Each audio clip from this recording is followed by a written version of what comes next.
This is CityCast Twin Cities. I'm Sean McPherson, and here's what the cities are talking about. Today is National Pickle Day. Drew, what is your favorite pickle in the Twin Cities? Ooh, I don't know if I have a brand, but I get a lot of good stuff from Kramarczuk's in Northeast. Winter, do you have a pickle preference? Oh, I was going to say Kramarczuk's too, but since it's already been said, I'm going to say the pickle juice and picklebacks at Cuzzy's. And Roseanne, do you have a favorite pickle in the Twin Cities? I'm going in a different direction with lime pickle that my mom makes. So Indian lime pickle. That is a spectacular answer. So is it pickled with lime? The lime is what's pickled. That is also my answer. My mom now makes pickled limes, and they're delicious. Today on CityCast Twin Cities, the weed industry is taking a big hit. There is a St. Paul-specific assault ban, and we're going to discover the multiple appeals of a coffee shop and retail space in Uptown. I legitimately have a gaggle of guests with me. Drew Hurst of Bauhaus Labs is in the house. Roseanne Pereira of Heavy Table is here, and our contributor Winter Keefer is here. Welcome, everyone. Hey, Sean. Hey. Thanks for having me. A lot of people have discovered the joys of THC beverages. Those were legalized in Minnesota in 2022. I know a lot of people who use them to go to sleep. I also know a lot of people who just find them to be a better fit lifestyle-wise when they're starting their weekend or just, sort of in place of a beer. And I think a lot of folks who enjoy these beverages had no thought that what was happening with the end of the shutdown in D.C. might also mean the end of access to THC beverages across the country and right here in the Twin Cities. That's because the big message is that the shutdown is over, and that's great news for federal employees, folks who are on SNAP benefits, and of course anyone with air travel plans. But if you look down in the fine print that Congress just passed, there is some serious problems for folks who are selling hemp-derived THC beverages. Right now, there's declining consumption of alcohol nationwide, and THC beverages have been a godsend. They've been a way that a lot of breweries have been able to stay afloat. Many brewers have gone, this is the difference actually between us shuttering and us staying open, is these THC beverage sales. We're hanging out with Drew, the president of Bauhaus Brew Labs. Drew, did you guys lobby for an extra kick in the teeth at the DC level, or was this not something you were hoping for? This time we didn't even have to ask. They just gave it to us. So yeah, unfortunately it went that way, but hopefully we can do some stuff in the future to stop that. Yes, there is sort of a timeline where you might actually be able to impact it. I was reading in the Star Tribune that this won't go into effect until 2027.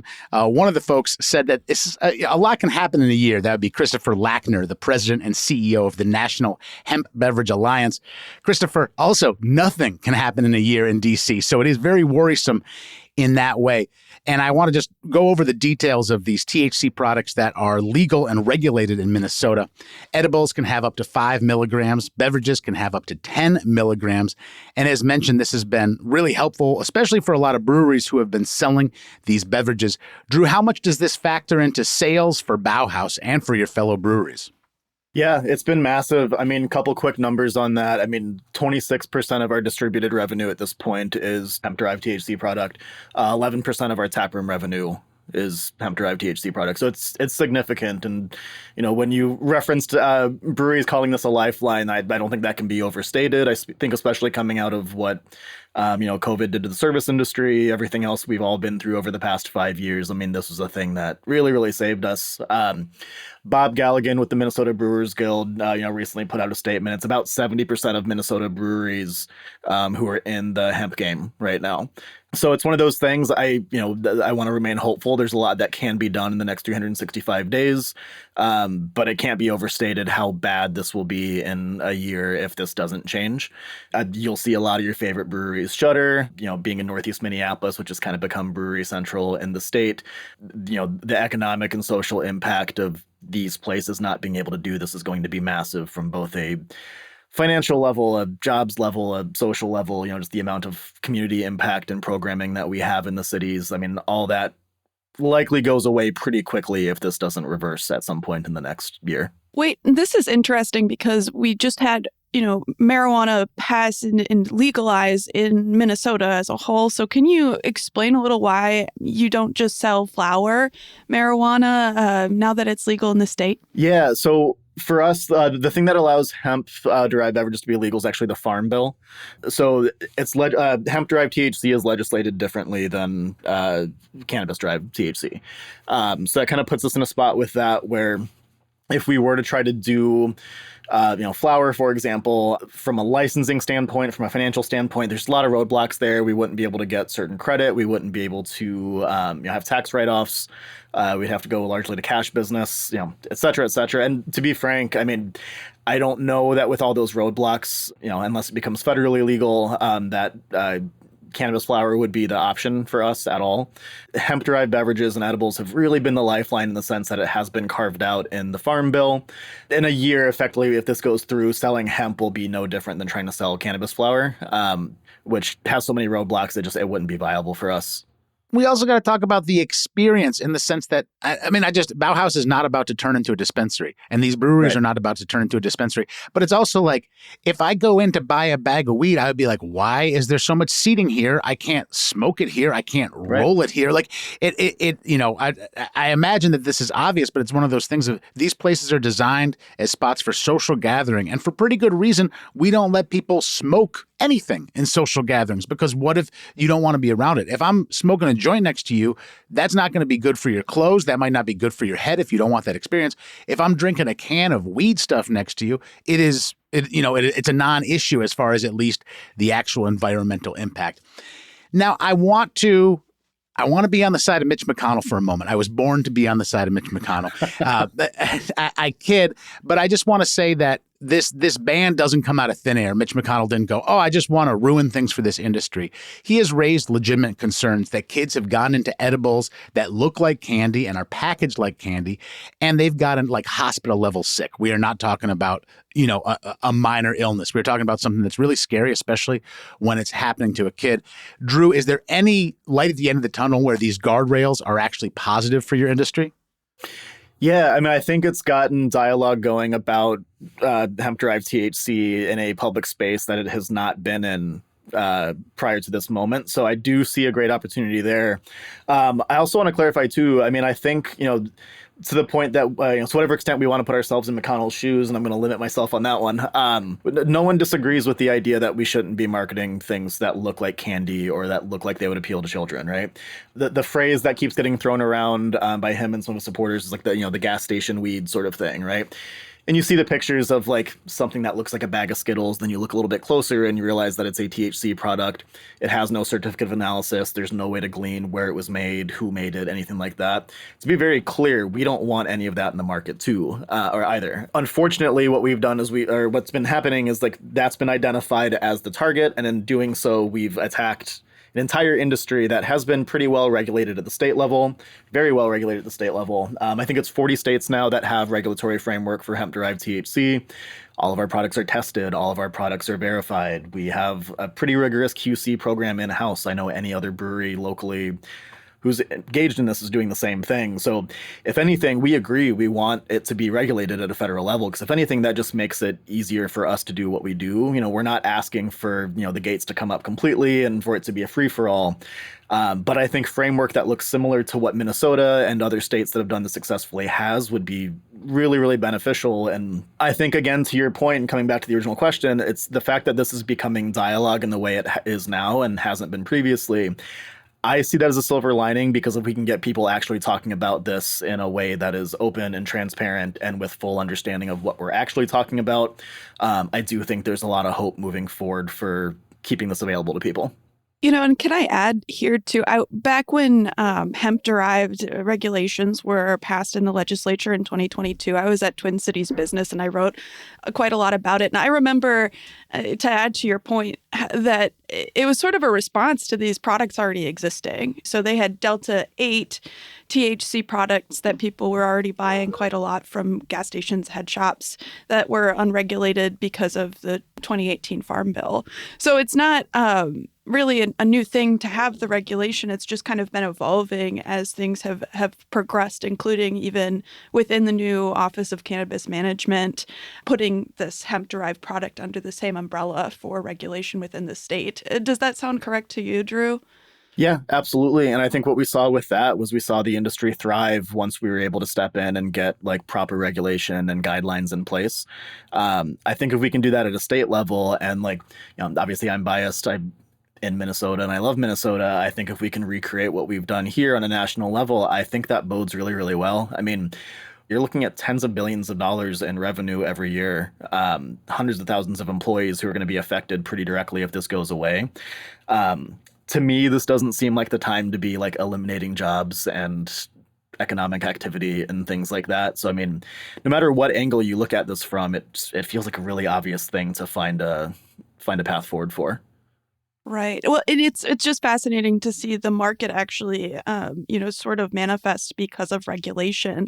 But with this bill in mind, if it does go into effect January 1st, 2027, how negative do you think this would be for the current industry scene in the Twin Cities? Yeah, and I'll preface it by saying that I don't like to be the doom and gloom guy. And I also know that breweries in Minnesota have asked a lot of our audiences over the past couple years with, Sunday sales, being able to sell cans out of the tap room, things like that. These have all been really important. I don't think, at least in my 10 years in the industry, that I've seen a more existential threat than this to Minnesota breweries. Full transparency on it, I don't think Bauhaus survives in a world where we can't continue with THC beverages.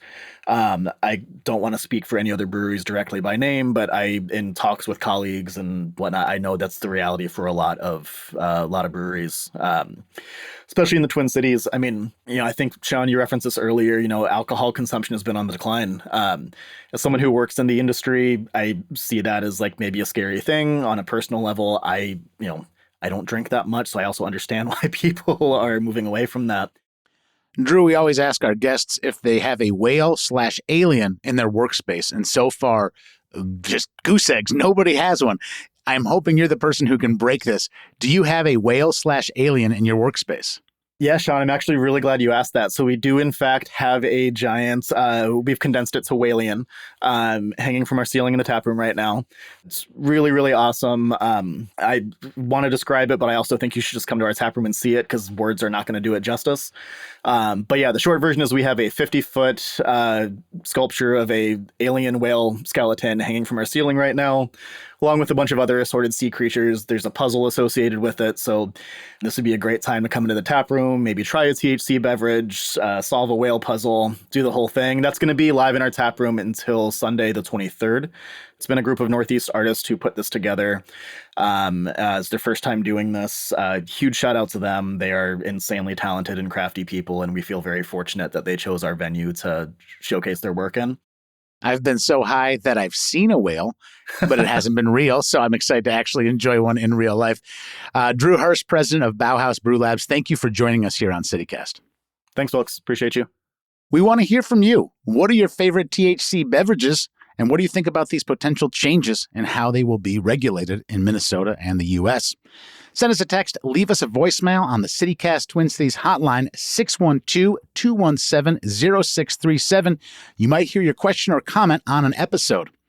There's more news to discuss, but before we do that, we're going to take a quick break.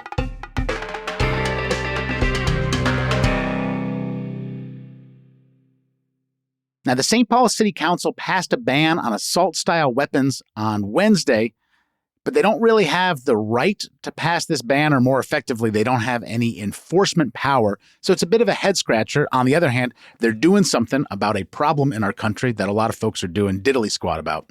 Winter, can you give us some more information about how a local government can pass a law that can't do anything? Yeah, definitely. So this ordinance passed unanimously in the council this week, and Mayor Melvin Carter has said he'll sign as well. The crux of it is that the state legislature currently has what's called preemption against cities who want to put in this kind of regulation within their local jurisdiction, and that means that they're forbidden to do so. It cannot be done at the city level. However, following the Annunciation school shooting, Minneapolis, St. Paul, and then a handful of other suburban cities all called on state reps to repeal that preemption and to let them regulate firearms within their jurisdiction. So as far as the St. Paul law goes, it can't currently go into effect because they've already had that call to action. It might hold weight in the future, essentially. And so that's part of them passing it. As far as why it passed too, it's because council members have said that they themselves have been personally affected by gun violence. It's also hearkening to the murder of Melissa Hortman and her husband and their dog earlier this year. And Vice President Kim said, these measures are the least of what we can do to stop gun violence. So it's coming off of a year of pretty extreme gun violence that we've seen in the cities that has really impacted a lot of lives and a lot of our communities. And folks on the other side might point out that it is really difficult to imagine a world where having a gun in your trunk in Maplewood is completely different than having a gun in your trunk as you drive across St. Paul to then get to Chanhassen, where it's again completely different. That having a patchwork of these different laws means that it becomes impossible to be a responsible gun owner. So for folks who feel like this just can't be a city decision, this can't be a county decision, things like this have to be at the state level, is this a step in the wrong direction because it brings us closer to a patchwork of laws where guns will be enforced differently, guns will be regulated differently in different municipalities?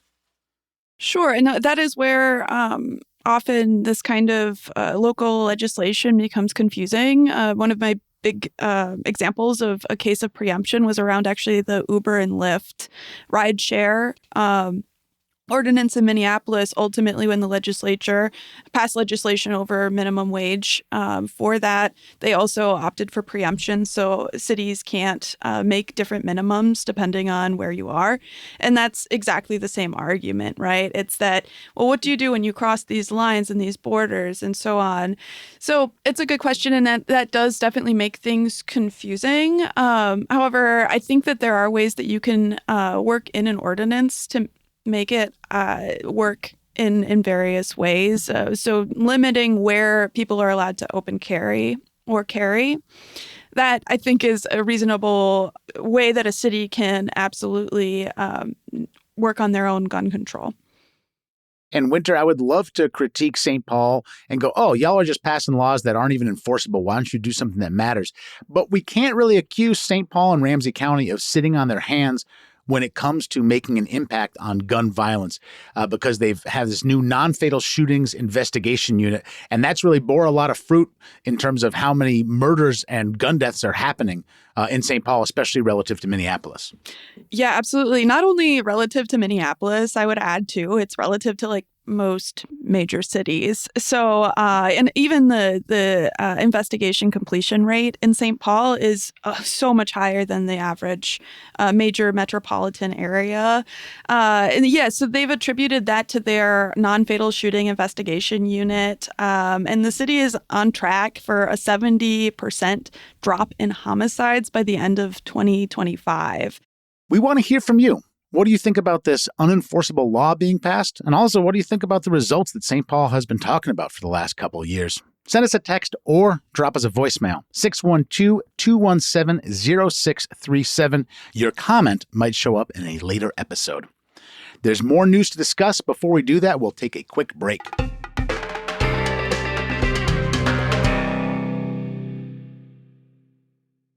We're excited to have Roseanne Pereira of The Heavy Table with us today to talk about Uptown's Moona Moono. It's a cafe, and it's a retail and event space.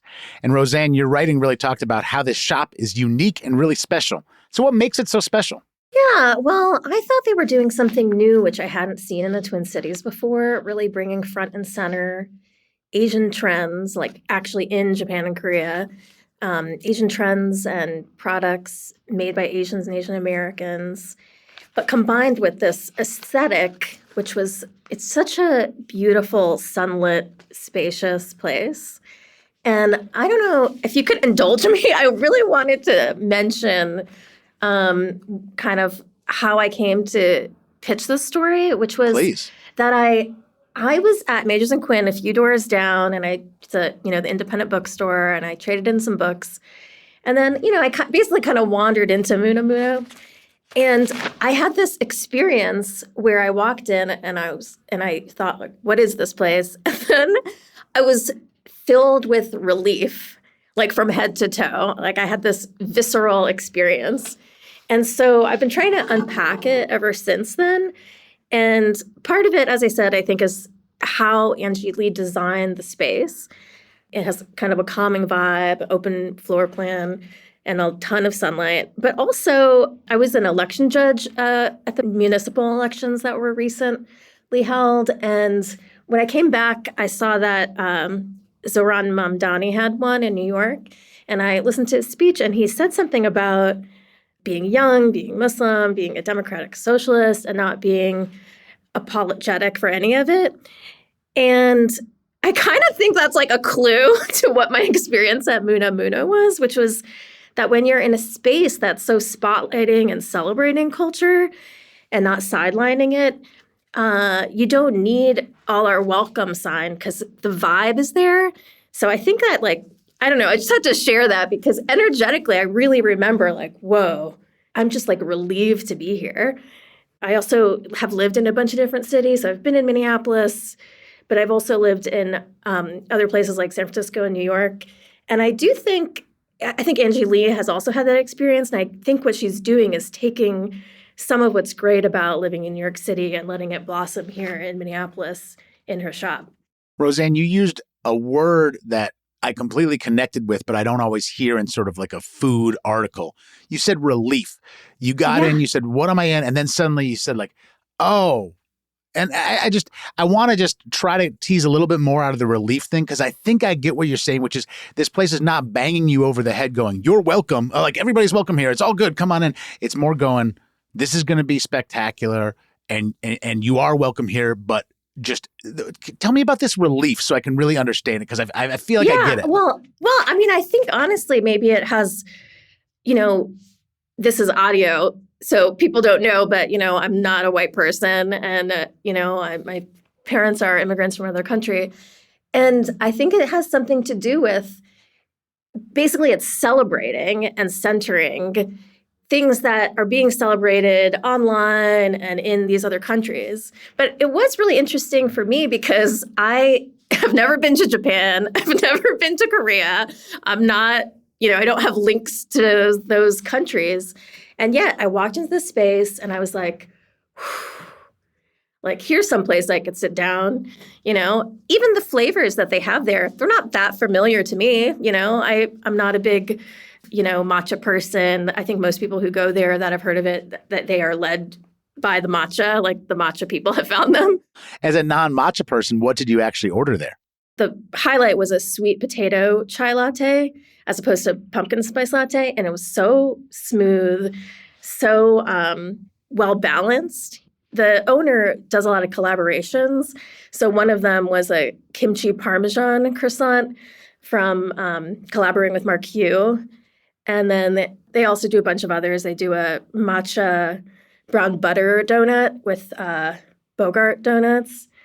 I went with a friend who got a yuzu honey tea. In general, it was just all these new flavors and textures.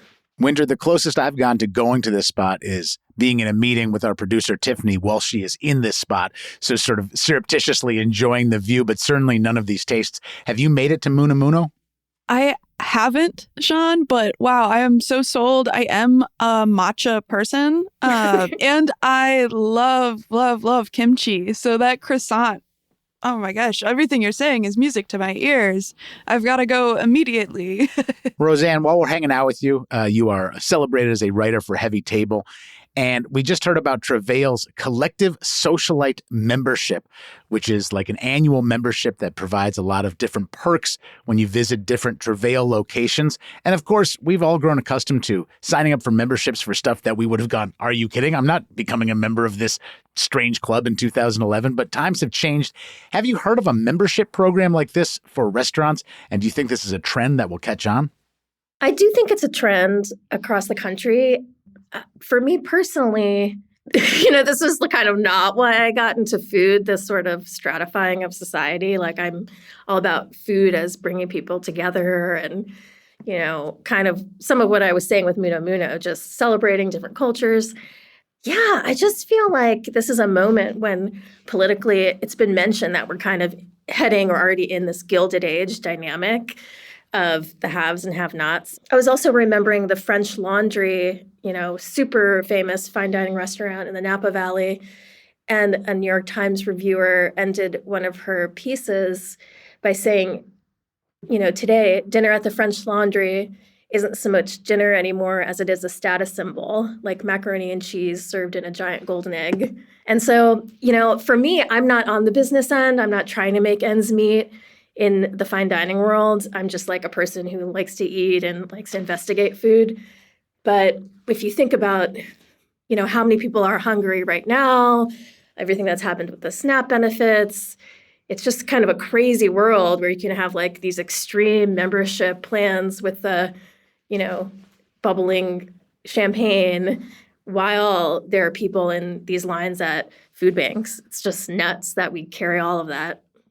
I remember reading recently, too, I know that Minnesota, we don't have a Michelin star, for example, right? That's something that we didn't. And I'm curious, even just what does it mean to be a collective socialite? What does that mean? What is the Minnesota collective socialite? I don't think I qualify. Yeah, we ran the numbers, Winter, and you not quite measure up to be a collective socialite. Damn it. I remember a failed membership program that they were trying to do at Republic and a couple other spots right as COVID hit. And I remember thinking, are those people getting their money back? Because it was one of those things where they were trying to scare up some money.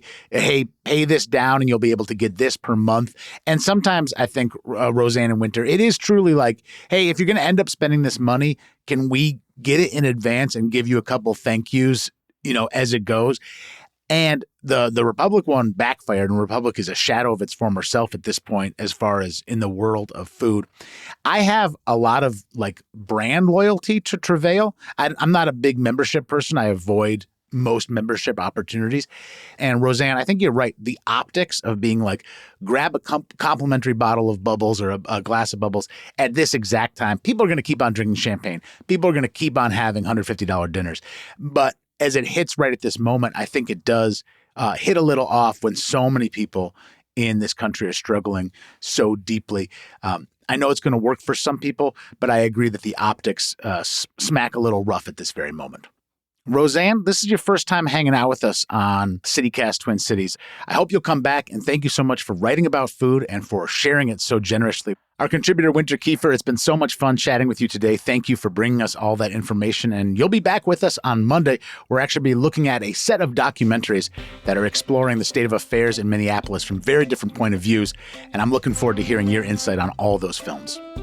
Yeah, looking forward to being back. In our Tuesday episode, we talked about a new mandate that Target has made for their store employees. The shorthand for it is 10-4, certain rules you do about engaging with customers when they're 10 feet away or 4 feet away, involving smiling and talking to shoppers. And we got a really thoughtful note from Patrick in St. Paul. And also, not only a thoughtful note, but one that has a couple vocabulary words that I learned from the note. Patrick writes, as someone who has worked in hospitality, customer service, and sales my entire adult life, I found the host's misprision of Target's customer interaction policy puzzling. I'm going to pretend none of us know what misprision meant because I did not know what it meant. It means a neglect or wrong performance of official duty. Now let's go back to Patrick's note. Every customer-facing job has the expectation of being pleasant and helpful. That's what you're there to do. The 10-4 rule of thumb has been used for years by many other companies, and even if Target is only now formally adopting it, I'm fairly certain that it's not a new expectation, just a clarification and easy-to-remember shorthand for employee standards that have already been established. For folks who don't want to have to be pleasant and helpful to strangers during your workday, you're in the wrong field. Even if I choose to not shop at Target for some of the reasons hinted at on your episode, I won't pillory them for trying to improve their shoppers' experience in the store. When did we start pining for negative interactions with strangers we meet? Patrick, a very thoughtful note, and frankly, one that I heard from other folks as well. And it was a clear reminder that I'm often thinking of the right way to roll out these policies and maybe getting really picky about how specific they are without thinking about the fact that ultimately the goal of having employees be kind to the customers who are in the stores is paramount for a place like Target to succeed. And I also just want to tip my hat to you for using some spectacular $10 words. Pillory means to subject someone to public scorn or abuse, which is exactly what Patrick didn't do. He sent some really thoughtful guidance about what he thought about our coverage. So Patrick, we thank you, and we look forward to continuing to interact with folks who are listening and who have thoughts about what we're covering. Thanks, Patrick.